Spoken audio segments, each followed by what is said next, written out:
My speech topic is why condoms should be handed out in high schools. If you think back to when you were younger, being told not to do something just made you want to do it more.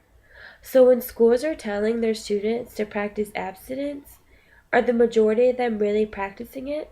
The answer is no. In 2011, there was a countrywide survey taken by high school students which provide its staggering statistics about their sexual behavior. According to the article Sexual Risk Behavior, HIV, STD, and Teen Pregnancy Prevention on the Center for Disease Control and Prevention's website, it states that the survey found that 47.7% of high school students have had sexual intercourse. 33.7% had partaken in sexual intercourse in the past 3 months. Even more shocking was out of the 33.7%, 39.8% did not use a condom the last time they had sex. These statistics may come off as a shock to some, but not to your average high school student. High schoolers having sex is more common in today's society than it has ever been before. On the CDC website, School Health Policies and Program Studies, SHPPS, provided a fact sheet where it said that in the late 2000s, a study was conducted that showed that only 38.5% of high schools chose to even discuss how to correctly use a condom, and only 4.5% made condoms available for their students. If more high schools started to provide condoms to their students, it wouldn't necessarily be giving them the okay to have sex, like most of society thinks, but it would give them a safe alternative option if they choose to. Having condoms available has many pros. According to Lawrence Harvey's article, Should Condoms Be Given Out in High School? If students make the choice to have sex and not practice abstinence, they should have easy access to safe ways to prevent pregnancy and STDs. Also, according to the article, it would have a significant decrease in teen pregnancies and disease.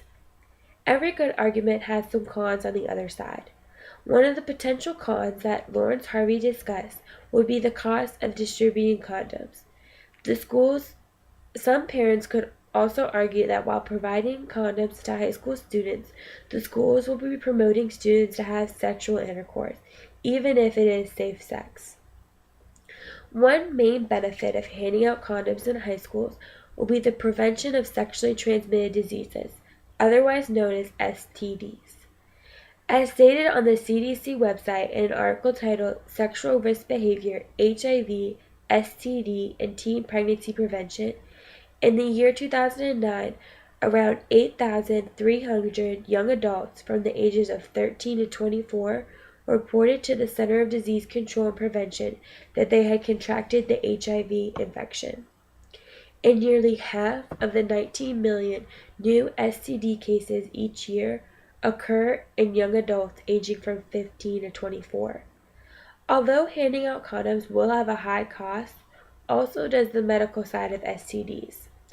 As stated in the Child Trends Research publication article, the lifetime medical cost of STDs in young adults aging from 15 to 26 in 2000 were estimated to $6.5 billion, which is much greater than the cost of handing out condoms. Another benefit that could come from handing out condoms in high school will be the lowering of pregnancy rates. The CDC website states that more than 400,000 teen girls aged 15 to 19 years old gave birth in 2009.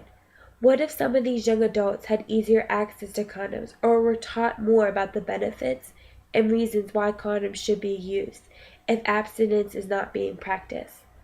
Although the Planned Parenthood article, Pregnancy and Childbearing Among U.S. Teens, state that the pregnancy rates are lowering because contraceptive and other forms of reproductive health are being more accessible, the rates are still high, and in 2010, 9% of all U.S. births were to teens.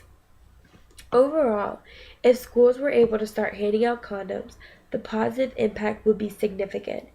It helps teach this new generation about precautions to prevent pregnancy and also how to protect yourself from STDs. Handing out condoms is the right way to go because I know that parents, including yourself, would much rather their child be taught about and provided with protection than to see them struggle with being parent at a young age or even contracting an STD.